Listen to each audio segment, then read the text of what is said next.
প্রিয় শিক্ষার্থী বন্ধুরা, তোমরা সবাই ভালো আছো আশা করি। তোমাদের নবম শ্রেণীর জীবন ও জীবিকা প্রশ্ন এইভাবে আমি প্রত্যেক পরীক্ষার আগের দিন তোমাদেরকে প্রশ্ন এবং প্রশ্নের উত্তর দিয়ে থাকবো। তো তোমরা যারা নতুন আমার চ্যানেলে, তোমরা সবাই অবশ্যই আমার চ্যানেলটিকে সাবস্ক্রাইব করে দিবে, তাহলে সবার আগে ভিডিও পেতে তোমাদের সমস্যা হবে না। ধন্যবাদ। তো তোমরা সবাই প্রশ্নটি দেখতে থাকো আর উত্তরও দিয়ে দিচ্ছি। এখানে একটি উদ্ভাবনীমূলক ব্যবসায়িক বিনিয়োগ পরিকল্পনা প্রণয়নের নির্দেশনা রয়েছে। নির্দেশনা অনুযায়ী প্রত্যেককে একটি পরিকল্পনা তৈরি করে জমা দিতে হবে। বিনিয়োগ ক্ষেত্র নির্বাচন ও পরিকল্পনা তৈরির জন্য দলগত আলোচনার সুযোগ থাকবে এবং এরপর প্রত্যেকে নিজ নিজ খাতায় উদ্ভাবনী বিনিয়োগ পরিকল্পনা তৈরি করবে। কাজ: উদ্ভাবনীমূলক ব্যবসায়িক বিনিয়োগ পরিকল্পনা প্রণয়ন।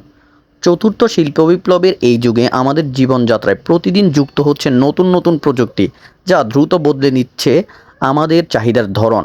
ভবিষ্যতে সম্ভাব্য প্রযুক্তির ব্যাপক প্রভাব পড়তে শুরু করেছে সকল কর্মক্ষেত্র ও বাজারে। ফলে টিকে থাকার প্রয়োজনে জরুরি হয়ে পড়েছে সৃজনশীল ও উদ্ভাবনীমূলক ব্যবসায়িক ভাবনা। এই প্রেক্ষাপট বিবেচনায় রেখে নিজ পরিবারের জন্য একটি উদ্ভাবনীমূলক ব্যবসায়িক বিনিয়োগের ক্ষেত্র বেছে নাও। এরপর উক্ত ব্যবসায়িক বিনিয়োগের জন্য ধাপ গ থেকে নিয়ে দলে আলোচনা করে নিজ নিজ খাতায় প্রয়োজনীয় নোট রাখো।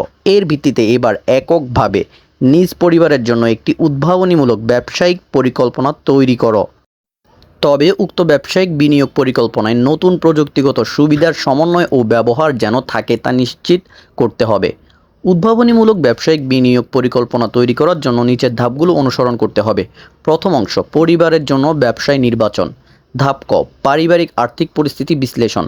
প্রথমে পারিবারিক আয়ের সর্বোত্তম ব্যবহার বিবেচনা করে একটি পারিবারিক বাজেট তৈরি করতে হবে।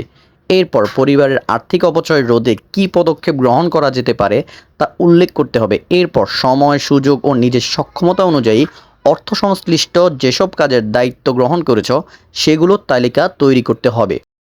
ধাপ খ: ব্যবসায়ের ধরন নির্বাচন। প্রথম ধাপের পারিবারিক আর্থিক পরিস্থিতির বিবেচনায় নিয়ে পরিবারের জন্য উদ্ভাবনীমূলক একটি ব্যবসায় নির্বাচন করতে হবে। সেটির মেয়াদ কেমন হবে, স্বল্প, মধ্য নাকি দীর্ঘমেয়াদী তা উল্লেখ করতে হবে। এই ব্যবসায়টি কেন বেছে নেওয়া হলো, তার যৌক্তিকতা অর্থাৎ পরিবারের চাহিদা ও সুযোগ আছে কিনা, আয় ব্যয়ের সাথে সঙ্গতিপূর্ণ কিনা, সম্ভাব্য ঝুঁকি মোকাবেলা করা যাবে কিনা ইত্যাদি উল্লেখ করতে হবে। দ্বিতীয় অংশ: ব্যবসায়িক পরিকল্পনা। ধাপ গ: ব্যবসায়ের প্রত্যাশা এবং প্রভাব নিরূপণ।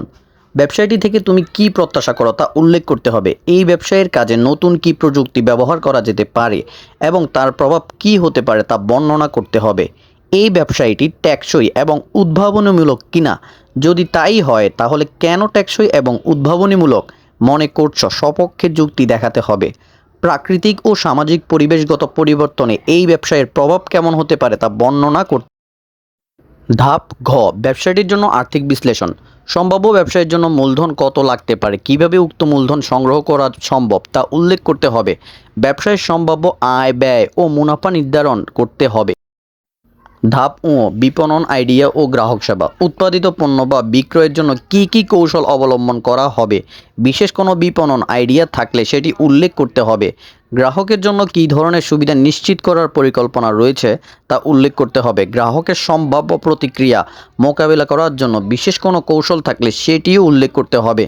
গ্রাহক সেবার সাথে জড়িত নতুন কোনো প্রযুক্তির সহায়তা নেওয়া সম্ভব কিনা, সেক্ষেত্রে কী ধরনের সুবিধা এবং কিভাবে তা নেওয়া যেতে পারে তা বর্ণনা করতে হবে। ভিডিওটি ভালো লাগলে অবশ্যই একটি সাবস্ক্রাইব করে দেবে। ধন্যবাদ।